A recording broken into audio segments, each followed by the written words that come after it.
Welcome to the More Love podcast with Helen Reynolds, where we uncover the innate power held within each of us that's been withheld for thousands of years. This power is innately and rightly yours, but it's been lied about and hidden from you.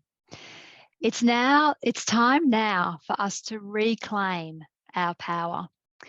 If you want to reclaim your freedom and your ability to create from the heart of all that matters, this podcast is for you. Be sure to subscribe, then settle in and enjoy. So today I am joined on the podcast with Brian Longhurst. Welcome, Brian. Thank you very much. Absolutely happy to be here, Helen. Oh, that's Delighted. Great. This is your second time. Welcome back. Perhaps there'll be more, who knows? Yeah, bound to be. So today we decided we would talk about help for lost souls. And I thought I would share a little story to get us started. Story is from someone that I know.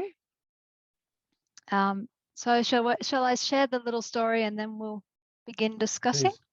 Please do. So this person left her husband when it became evident that he was taking drugs and it was no longer safe there for herself and their child. And he was very much stuck in his ego.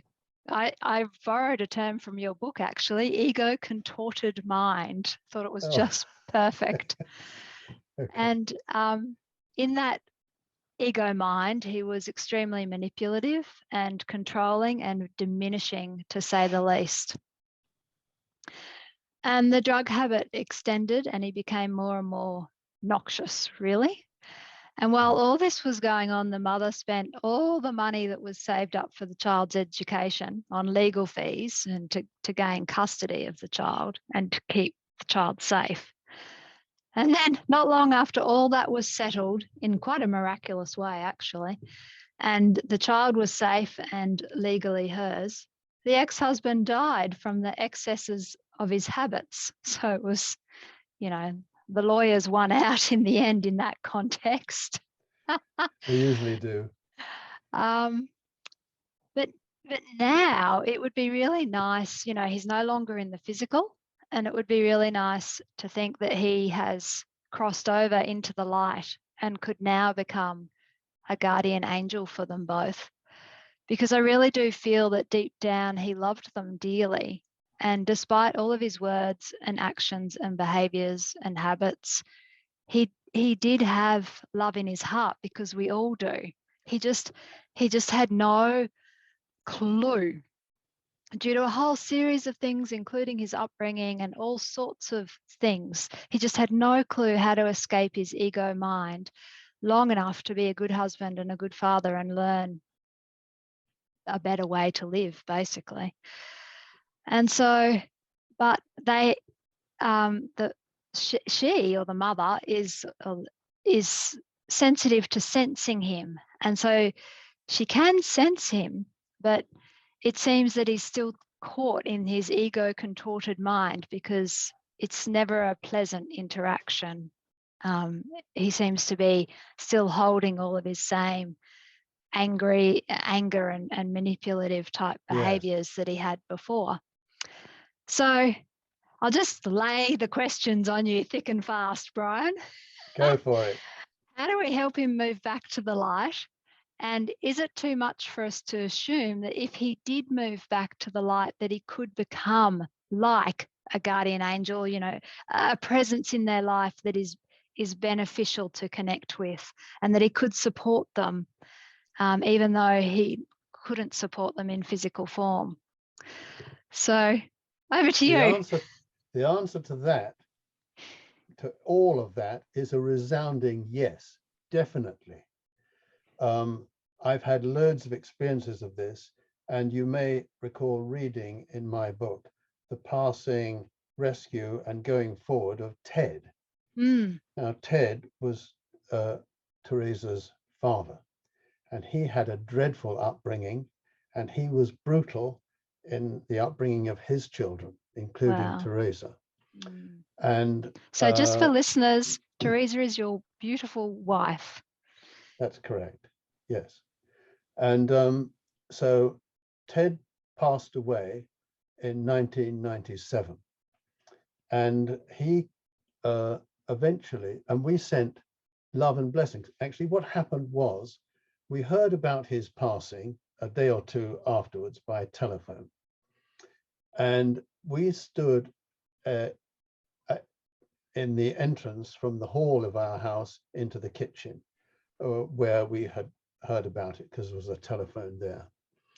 And we were talking about him, and I suddenly became aware of him. He was standing 3 or 4 paces from us across the kitchen with his back turned 3/4 to us, indicating his rejection of us, but with his head turned as if he was trying to earwig on what we were saying about him. And as soon as I became aware of him, I said to him spontaneously, "Peace be with you." Well, he spun round so quickly that it was a blur, because he thought I was going to say something very unfriendly to him because of the way things had worked out when he was here. And so from that moment, and he knew the sincerity, because when you're in spirit, you can feel the sincerity. It's an energy.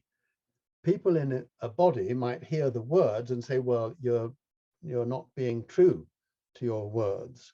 You're being a hypocrite. But they can people in spirit can tell, because they're feeling the energy as well as hearing the words.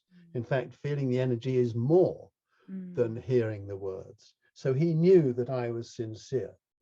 So he started attending our communion service as an observer, and we would always welcome him and send him blessings and well-meaning. So he gradually, it took some months, but it looked as if he was progressing, then he'd regress, because as if he couldn't quite let go of that baggage. And this, I think, is true, I believe is true for most people. They've got that baggage and they think it's permanent for them. And as they start to break away from it, it drags them back. The ego keeps reminding them.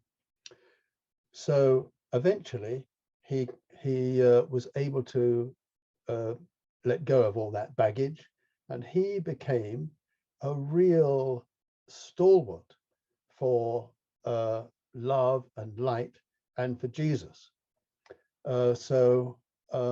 And that's where he is now, and he's helping all and sundry.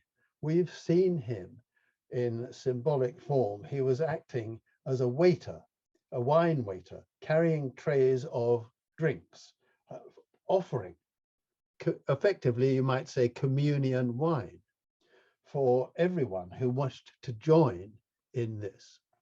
So that was one very palpable way in which we experienced the transformation of a man who was absolutely bound in negative energy, destructive energy, who became released from this. And this was as a result of our unconditional love and blessing and prayers for him. Now that may sound to an atheist or an unbeliever, oh, I don't believe in prayer and all that kind of stuff. Well, it is the unbelief that is shutting them off from awareness. If we don't believe something, we've closed our mind to it. And a closed mind is not an open mind, obviously. So, I mean, it's not rocket science, is it? So, but what I would always say to anyone who would like to experience liberation, freedom from all the dark, negative energy that they've been living and feeling and projecting outwards to all and sundry, give it a try. Ask for help. You don't have to believe that you'll be helped, but have a serious commitment to asking anyway. And we have loved ones in spirit, including Jesus, in a part of spirit which I refer to as the realms of light, which all our loved ones who have made progress on their journey, they ascend into the realms of light. And from there, they can let the light shine, even into the darkness of this world, of our own hearts and minds, if that's what we're experiencing. So asking means that they have now been authorized by our asking to help. And we will experience help in ways perhaps that we didn't believe possible because of our former unbelief. And that will gradually win us over to beginning to believe. And we might even receive help in ways we're not even sort of conscious of getting that help at the beginning. Yes, and then definitely. As we're won over, we become more conscious of that help filtering through in our everyday life. Yes. So I'd like to share, sorry, please carry on.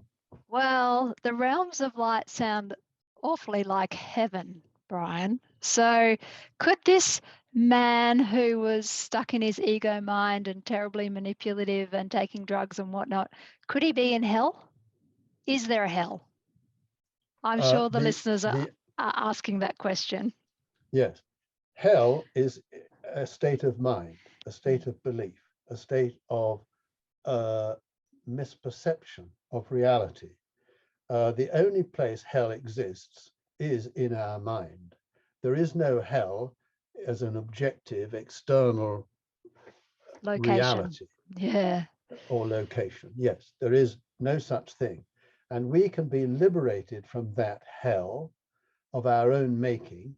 No, God doesn't judge us and send us to hell like the church has been telling us is the case for many centuries. It's not true. And now's the time for God's creation, that's us, to start emerging from that dark and fearful state of mind into the light. And that's gradually happening. We're in that time now. We're emerging like the butterfly emerges from the chrysalis, so it can soar into the light. And they're the same being. I really like. They're still this. They don't lose anything. They gain everything. That's the wonder. But the transformation is so great. You would think that they were two different creatures. Yes. Yes. I'd like to share a little. Can I share a little story? This is a true story which Teresa heard and shared with me a long time ago, probably 10 or 15 years ago. There was a young man, this was in Australia. He got stung by a jellyfish swimming in the ocean, and it very nearly killed him, and he had a near-death experience. Now he was a bit wayward. He wasn't evil, but he enjoyed the pleasures of this world, and he was not interested in God or eternity or anything like that at all. But he had a grandmother who was very committed to directing her energies towards the love of God. And she taught him the Lord's Prayer when he was a little boy. Now, during this near-death experience, he found himself in bedrock hell. It was total darkness. There were noises coming from people who were in the depths of degradation, human degradation. There was no light, and so people were bumping into each other, and then they'd attack. So it was pandemonium. So he was terrified by this, and he thought, I'm in hell, and there's no escape. Once you've gone to hell, there's no escape. Well, that wasn't true. And what happened was he began to think about his grandmother, and he remembered the Lord's Prayer. And so he said, I'll start to say the Lord's Prayer. And the instant, the very nanosecond that he started to direct his thoughts Godward, he was out of there. This didn't take moments or hours or months or years. It happened instantly. Instantaneously. Quick as lightning. And he was in the light. He was, it was, and he has since devoted his life, and he travels around the world sharing this story to help people to understand that all this dogma and doctrine about if we're sinners, we're going to hell unless we repent, blah, blah, blah. And so that is as good a real event that took place. And so it was a near-death experience, but he came back so that he could share his immediate saving or rescue, or whatever term we want to use. I try to avoid terms that are too strongly identified with institutionalized religion, like the word salvation. So there we are. But the words aren't really important. It's what we believe the words mean and our interpretation of them. And we can start to change our discernment of what these words really mean. It's all good if we allow it to be good. So there's this, after reading your first book, I've got 6 more to go. Joyfully, I have 6 more to go because the first one was superb. I get this really clear picture that there's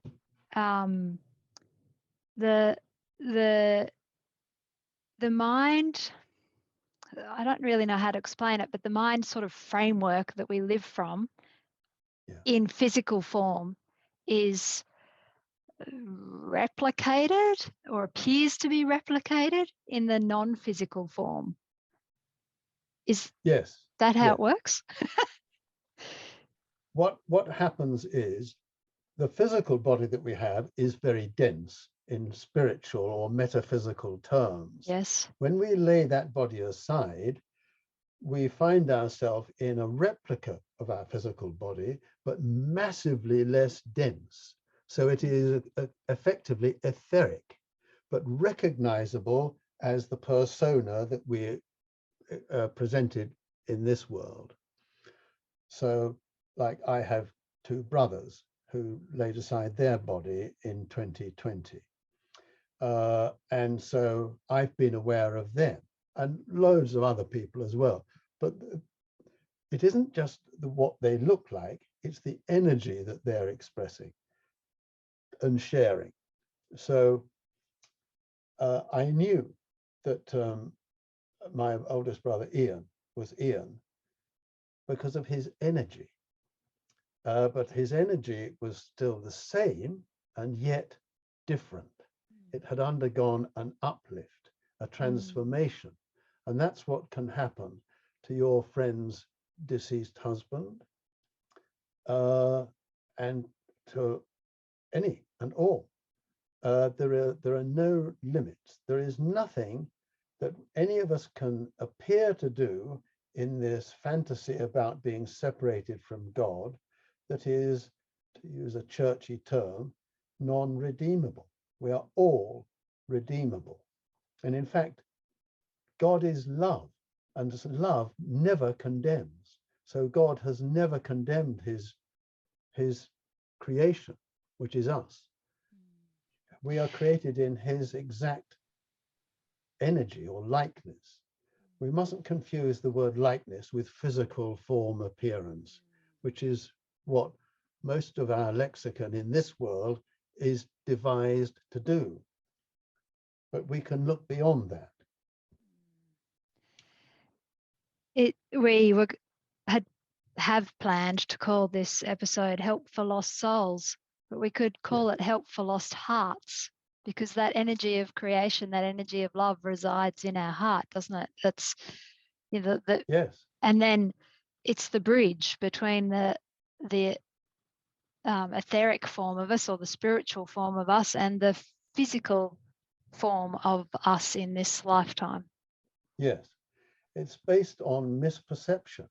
Our understanding is limited to physicality. That's where we appear to be. We get born, our parents raise us in what they were raised in, which is we're a body, deal with it. And get over your emotions, because they don't mean anything. Exactly. Toughen up and get on with it. So we've got everything upside down and back to front. Yes, we do. You know, in that example of the fellow who had the near-death experience, could it have been his grandmother? I'm presuming she had already laid aside her body when he had the near-death experience. That may well have been the case, but it wouldn't have made any difference one way or the other, because he was remembering in his mind what she had been to him when he was a little boy growing up, and that was love. And it was divine love, it was spiritual love, it was not grasping, it wasn't counterfeit love, it was heart-centered love. And that's counterfeit love. Yes. What a great term. Like, so for anyone bananas. who might be confused, essentially what you're saying is conditional love is counterfeit love. Yeah. Yes. Okay. That's a better word, isn't it? Yes. There are no conditions with love with a capital L. That is divine love, unconditional love. And that's what we actually are.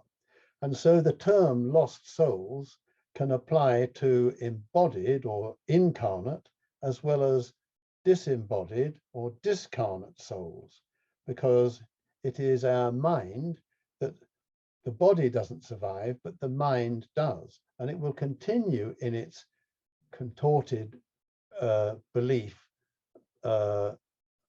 awareness post-embodiment, unless and until they receive some help. And that we can give. There's no barrier between us with our bodies and our departed loved ones or friends or people we want to help who are now discarnate. It's better than making a phone call. All we have to do is direct our thought to them, and they hear us, they receive us. We've made a connection. This is a metaphysical state. It's nothing to do with, oh, I can't see that person, so I can't communicate with them. That applies to this world. It doesn't apply to the spirit world. Now that's a real cup of coffee. A 1 gallon cup of coffee. for those who can't see the screen, I have a really big coffee mug that Brian's referring to. It's only got water in it though, by the way. Oh, okay. Oh dear. Yes. So we can help. We can that's help. really, We really can help. It also means we're not helping if we send that person residual anger or, yes, residual hurt emotions. Well, Jesus tells us that there are only 2 ways we can express. One is expressing love, and the other is expressing fear or extending fear. Now, if we're not expressing love, then the only alternative is fear. So anyone who is not open-hearted, gentle, loving, kind, compassionate, etc., they are calling for love because that's the only alternative. We're either expressing love or we're calling for love. Because So fear is the absence of love. yes, it is. It's It's not just the same as a dark room. That's the absence of light. And fear is the absence of love. Love and light effectively are the same thing. There can't be love without light. And that isn't electricity. That, well, not as we see it when we switch the light on.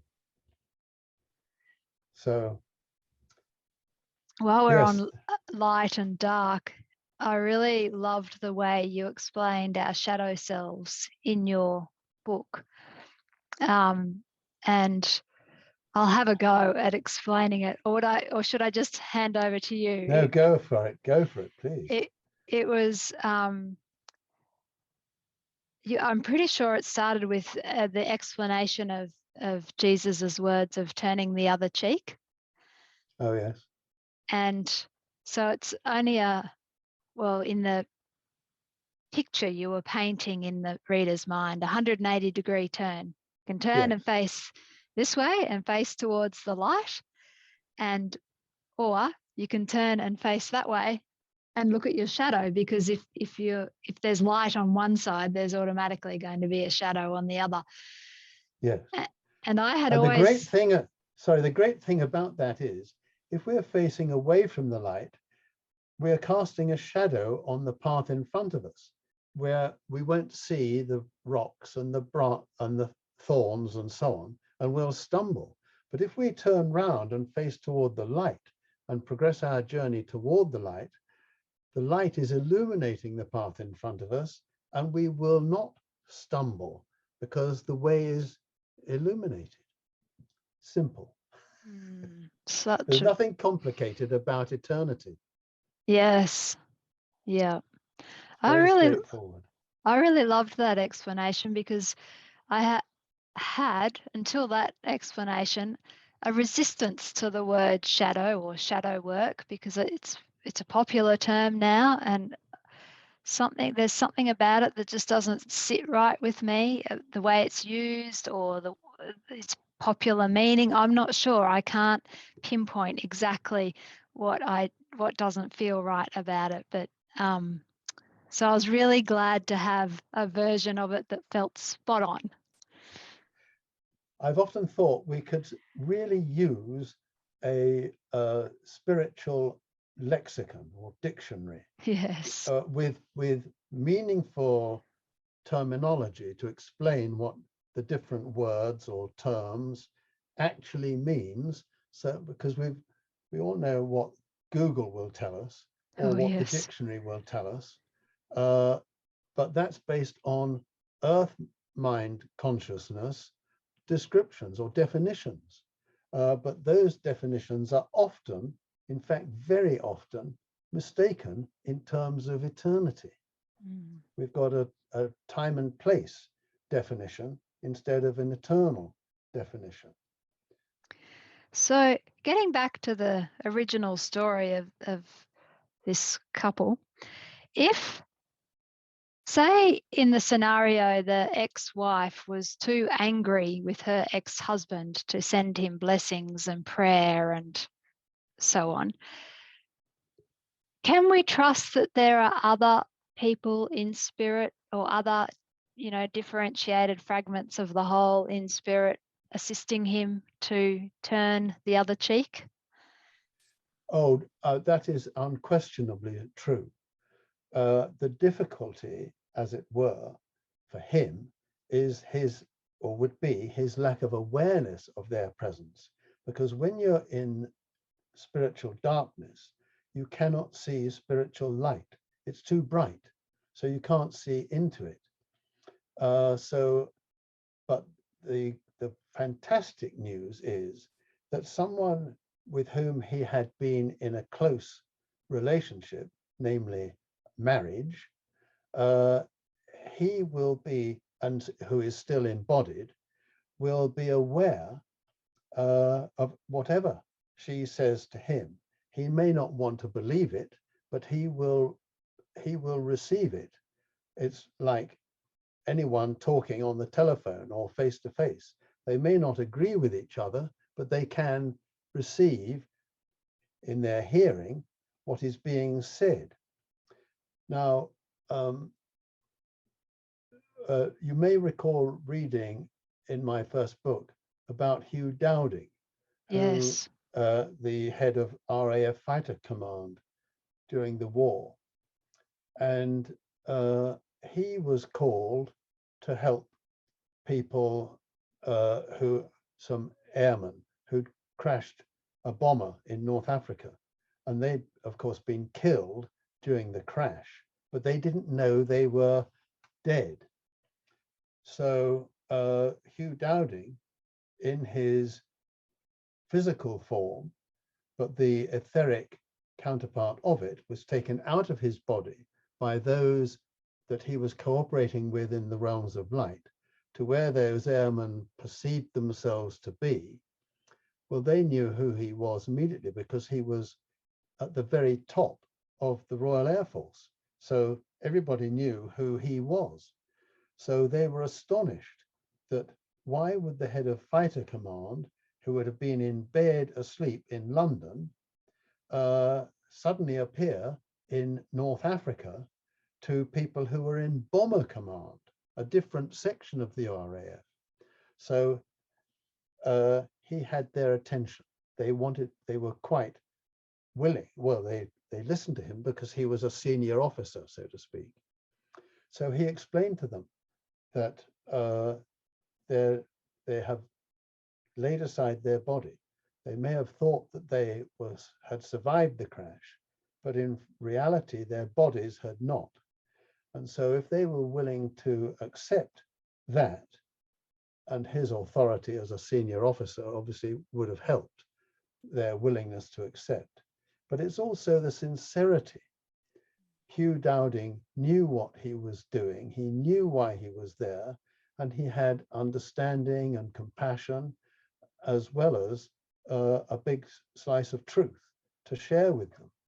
So they were able to say, wow, I didn't realize what was going on. So he said, now others will appear to you from spirit, who are nurses and whoever, to take you to a place of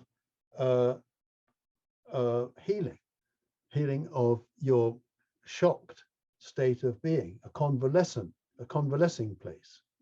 So that's what happened. And that's just one example. This is happening all the time throughout the world. There are people in spirit who have devoted their lives to this rescue work, and they will go and help people who, many of whom may have had a terrible experience when they laid aside their body, being murdered or whatever. So this is going on. Now you and I, and anyone else who feels a desire to be truly helpful and wholly harmless, can volunteer, can simply choose, yes, I desire to be helpful. And if they have a commitment to that desire, our loved ones in spirit will place them in situations which they weren't aware was going to happen, but events that will just occur spontaneously, where they can be helpful in explaining things to people who may be ready to start going forward spiritually, but weren't aware of it. They're still taken over by what's going on around us. And they think that's the reality. But deep inside, they're ready for something beyond. Mm. So there are lots of ways in which help can be given, both to people embodied and to people who've laid aside their body. It really doesn't make any difference. There is no veil, no barrier between us appearing with a body, a physical body, and those who have laid that body aside and are still very much alive in spirit, in the etheric counterpart of Earth. I think It's all that's good news. and it's all the same transformation, or the same, I was going to say starting point, but that's probably not a great word to choose. But, it's the same movement from the ego mind, being stuck in the ego mind, to the divine mind, or capital M mind, or love, or light, open-heartedness versus closed-heartedness, or the appearance of the absence of a heart in some cases. The ego mind becomes so compelling. But it seems to me from reading your book that it doesn't matter whether you're in physical form or non-physical form. The movement from the ego mind thought system to the divine mind thought system is essentially the same. Yes, it is. There are people who are definitely not ready for the light, and it's a waste of, it actually can be quite damaging to try and force people into the light when they're not ready. What we can do is love them, bless them, accept them, honor their choice, their free will choice, which is exactly what Papa is doing. Papa God, he gave us free will, and he honors that free will. And so anyone who isn't yet ready for the light, that's fine, because we're eternal, we're immortal, and they may be experiencing hell, the hell of their own making, by their unbelief in the light that they actually are. They may think, well, I'm too evil, I've made too many mistakes, I've committed too many sins to be redeemable. I know a chap who believes this about himself, that his sin is irredeemable. And so I said to him, he's read my first book, so I reminded him about the last vignette, about Jesus in bedrock hell, fastening the escape ladder to the floor.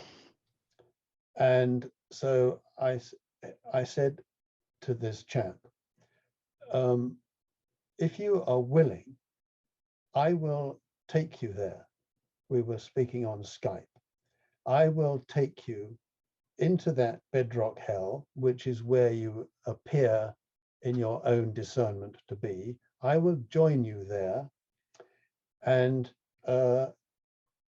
if you are willing to take my arm, I will lead you through the darkness toward the escape ladder, which will take you up from darkness into the light. And that escape ladder, using a metaphor, if you like, is actually Jesus. That's another way we can think of it. So with some trepidation, he said, okay. So I said, look, envision taking my arm and I will help you to make your way towards the foot of that ladder. So gently, lovingly, compassionately, I led him to the foot of the step ladder. And when we got there, I said, okay, now, are you ready to put your one foot on the bottom step of that step ladder? He couldn't do it. He could not bring himself to do it. He believed that he was so irredeemable that redemption was impossible for him. And he's still in that state. But that really doesn't actually make any difference, because he's my brother. I still love him. I'm still willing to continue helping him, just as Jesus is willing to help us. And I want to be like Jesus because he's a pretty good guy, a cool guy, as the modern term might have it. And he's fun. He's light. He's light-hearted. He's wholehearted. But this man couldn't bring himself yet to put his foot on that first step. But he will. The time, it's inevitable.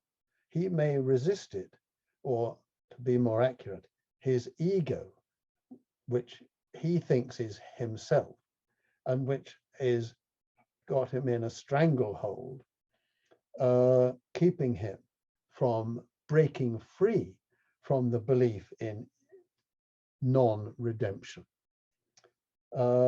And I've talked to him many times about this. He wants it because he's so terrified that he's drowning in darkness, going deeper and deeper and deeper, irredeemably into darkness.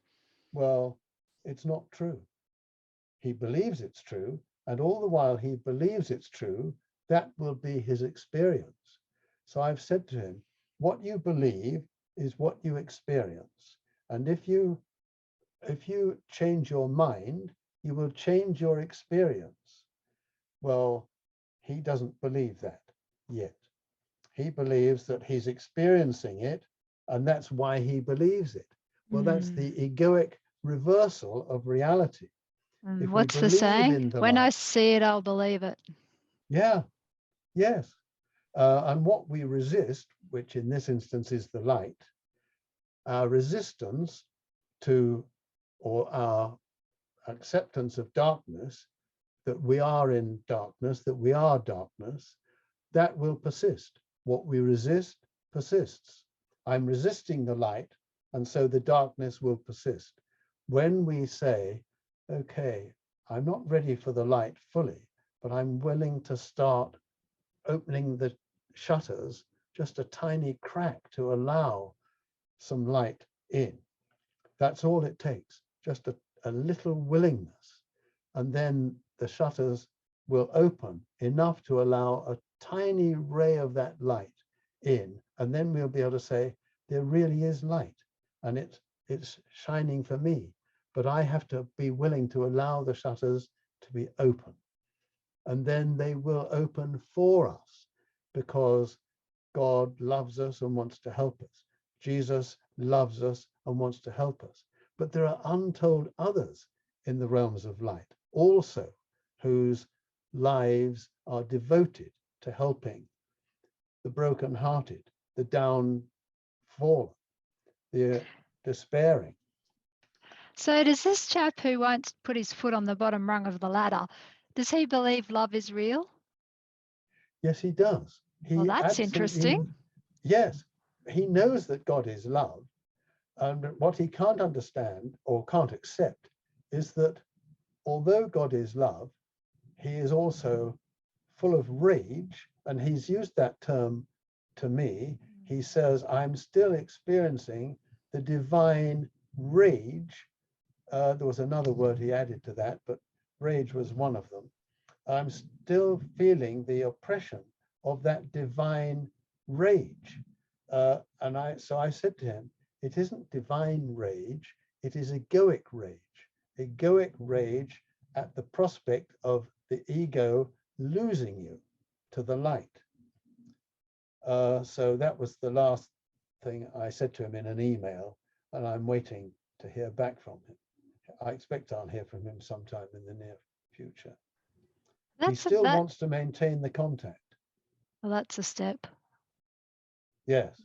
And I've said that to him. You're at free will. If you want to keep in contact with me, hearing what I am sharing.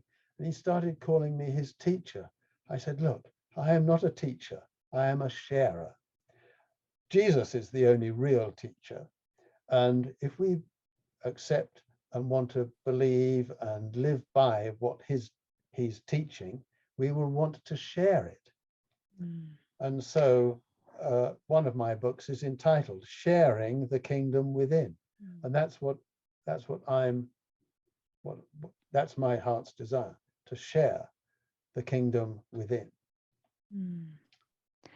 I think A lot of people who, the reason I asked you that question is to me, maybe it was just my experience, but deep in the ego mind, or deep in the ego mind experience, it's hard to believe that love is real, Yes, it because is.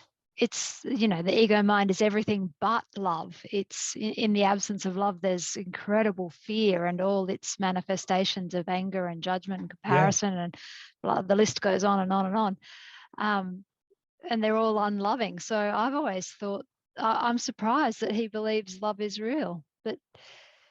But he only believes it in his mind as an intellectual concept, not Yes, within his heart, because that's where we experience it, in our heart. And when our heart and our mind join in unity and holy relationship, in that's when wholeheartedness.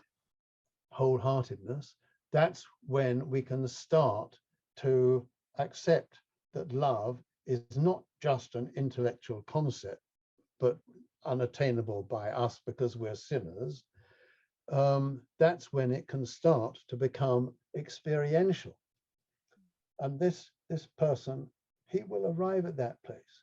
He desires it, but he believes still at some level that he is irredeemable, that it's too late for him. Well, it's never too late. Mm. It brings to the original story we started with, of this fellow who died from the excesses of his habits.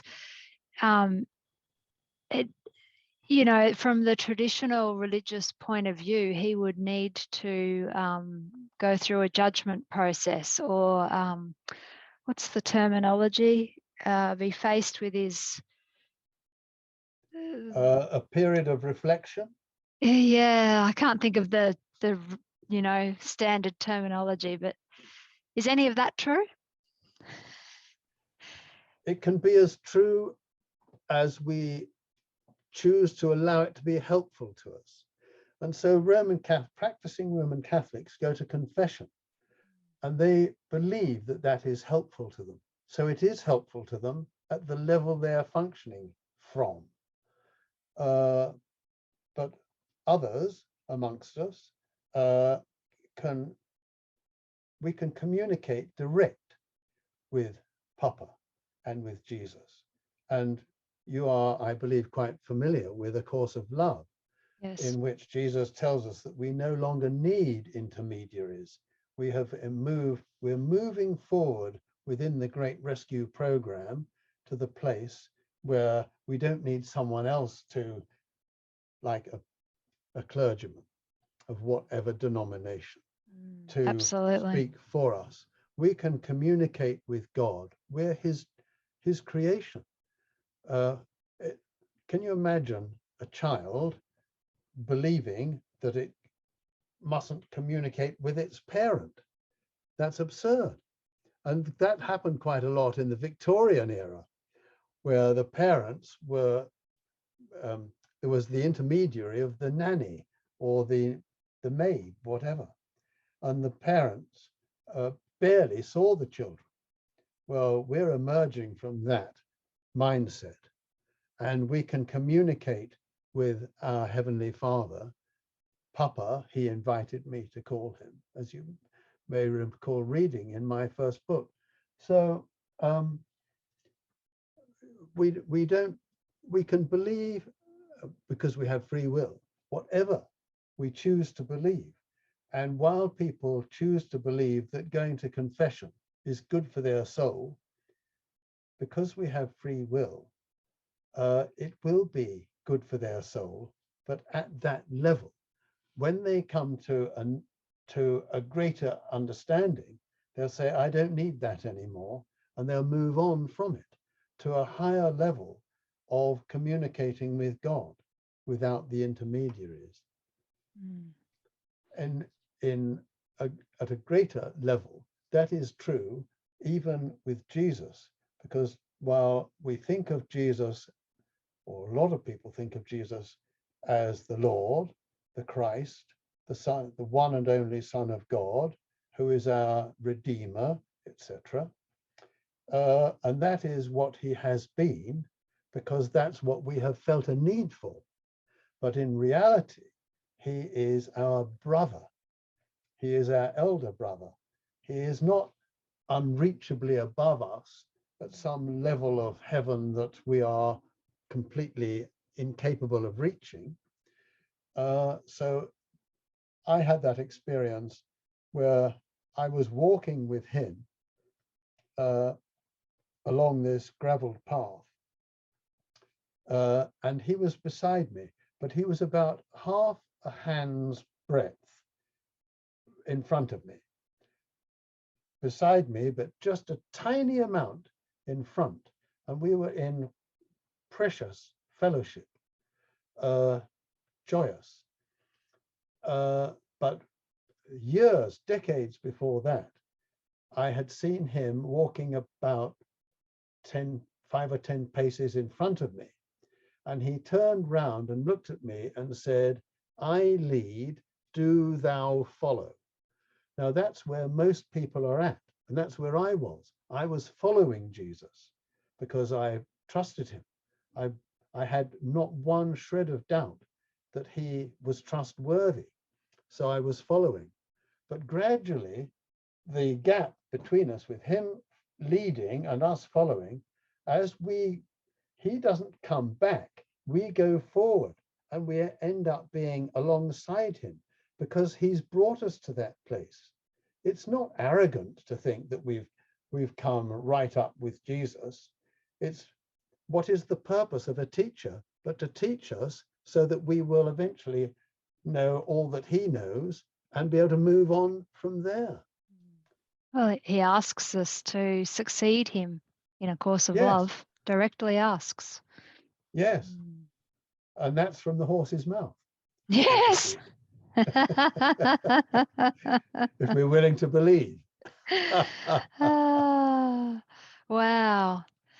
Well, we've nearly been talking for an hour, but to keep the podcast accessible to lots of people, I'm wondering if you have, in terms of the length of it, I'm wondering if you have any final words for how to reach into our hearts and bless another when we might feel like they're not worthy of such blessings. Okay, let's use the example that you shared at the beginning of this conversation about this woman whose husband overdosed, and she's wondering how she might help him now that he's in the etheric counterpart of earth, spirit, but the lower levels of spirit.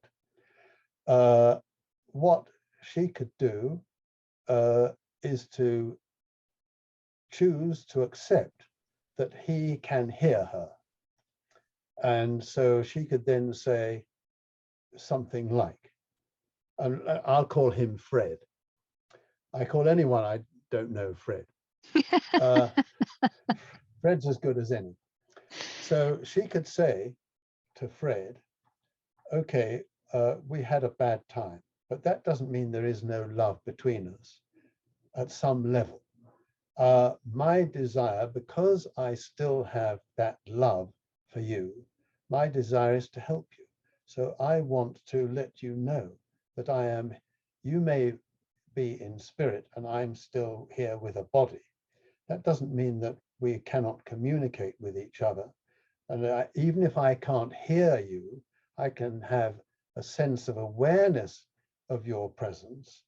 And I know of a certainty that you, bless you, I know of a certainty that you can hear me.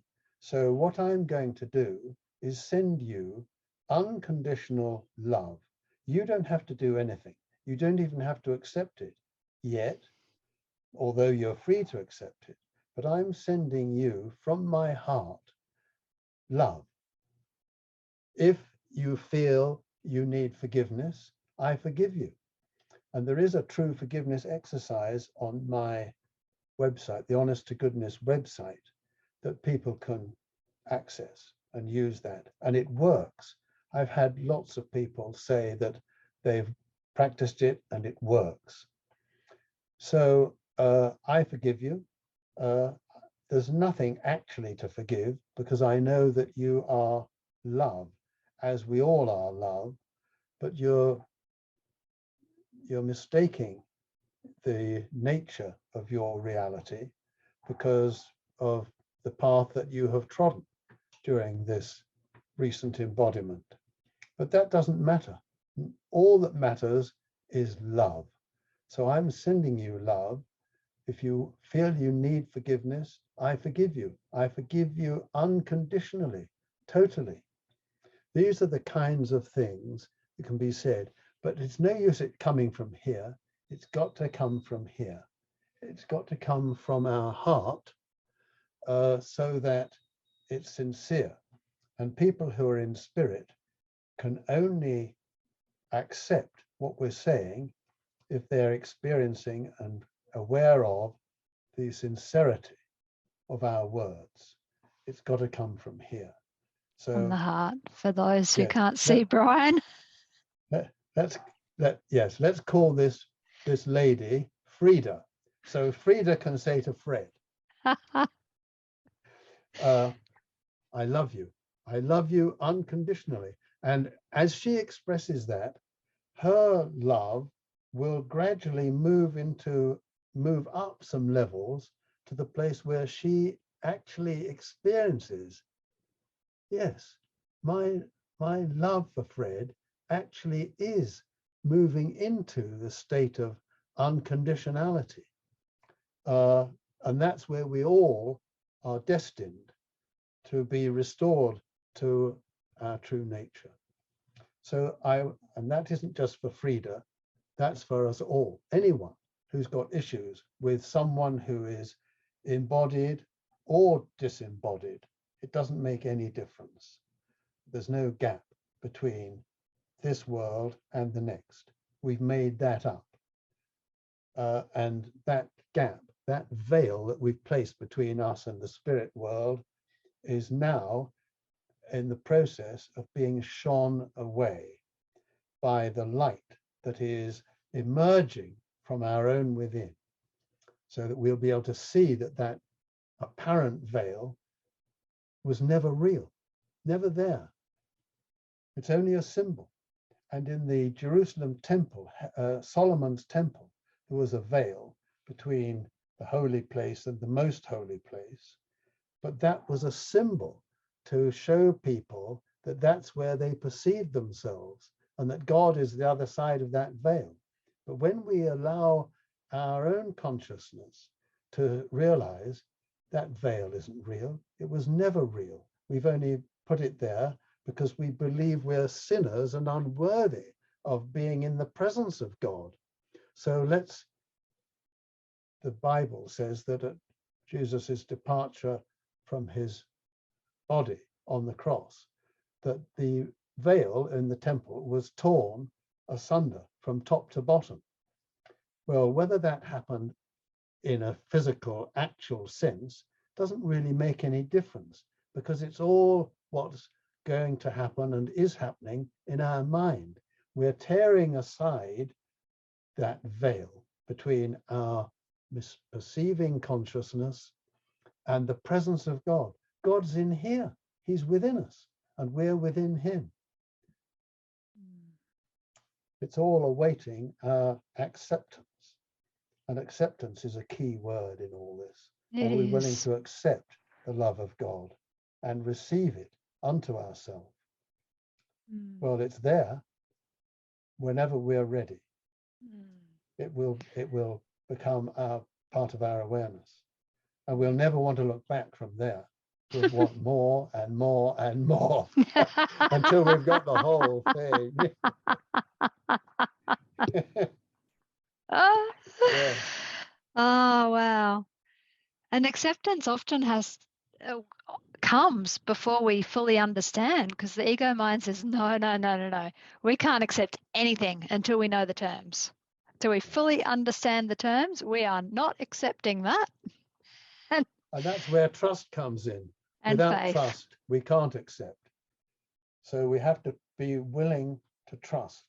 We have to desire to trust and be willing yes, I really do desire to trust, but something's telling me that I should hold back, because who in this world is trustworthy?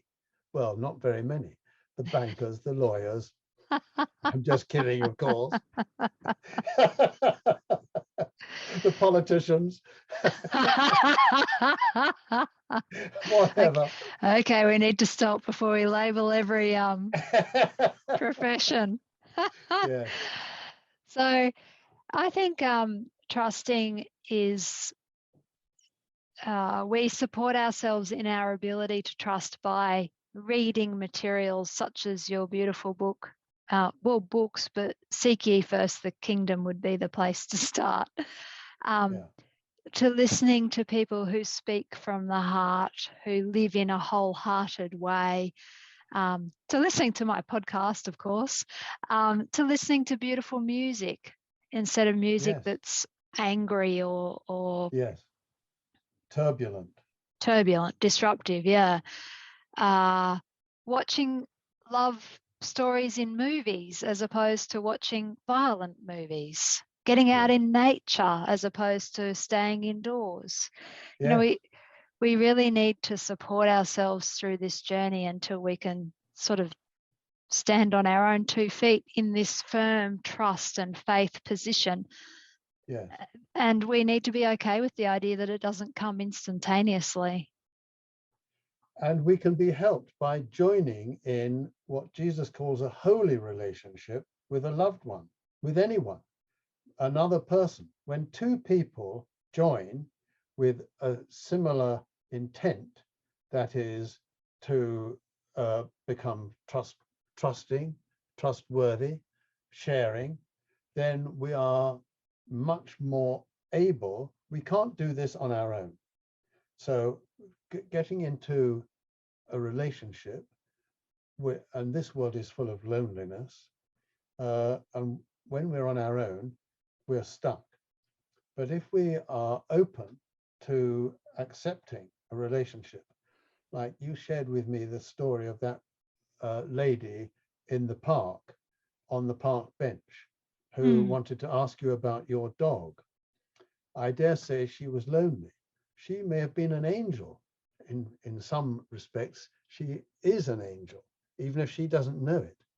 But she's looking for friendship, for relationship. And our relationship can be with all of the rest of our our siblings in the sonship of God.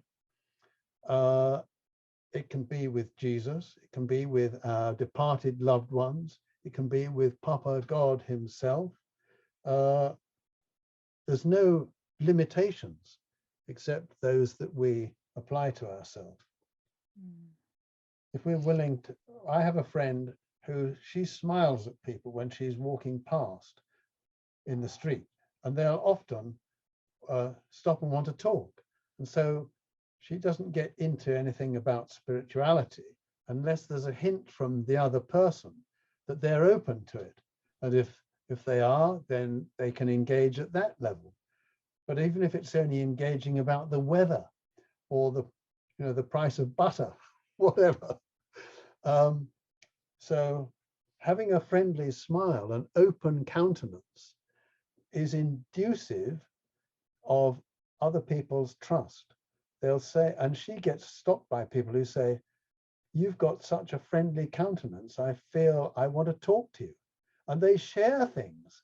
I expect you get people sharing things that are quite astonishing, that they wouldn't dream of sharing with most other people.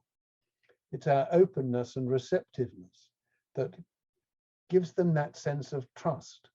I can feel free to share my burdens with this person because I sense I have a sense of their energy, their loving, giving, accepting, compassionate energy. We all have that, but most of us are too hunkered down from it by fear. Well, love can drive fear away in an instant. Absolutely. I've just remembered a verse in A Course in Miracles I hope I can put my hands on it quickly. I actually haven't read A Course of Miracles. This Okay. was this couple of verses were sent to me last week or the week before. Uh-huh. But our whole podcast, or the core of our conversation has been this teetering and tottering between the ego thought system and the divine thought system, or Yeah. wholeheartedness. And to give us some hope, this is from page 117 in chapter 6 of the sparkly. I've got that. Yes. Sparkly version of Yes. A Course in Miracles. Produce those. You have been chosen to teach the at-one-ment precisely because you have been extreme examples of allegiance to your thought systems, and therefore have developed the capacity for allegiance. It has indeed been misplaced, but it is a form of faith which you yourselves have been willing to redirect. You cannot doubt the strength of your devotion when you consider how faithfully you have observed it. It is quite evident to you, quite evident that you had already developed the ability to follow a better model if you could accept it.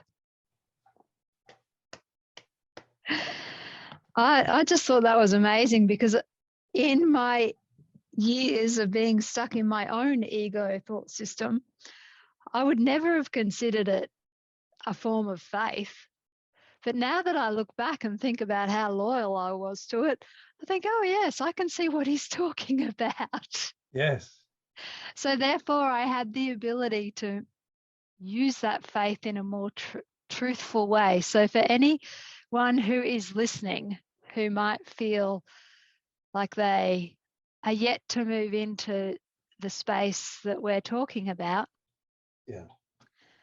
it's very much possible for them. And Yes. just keep supporting yourselves as you move through the change. Yes. Well, Excellent. thank you, Brian. Thank you, sweetheart. So I'll just I've wrap. loved this. Oh, I enjoy it. I always love talking with you.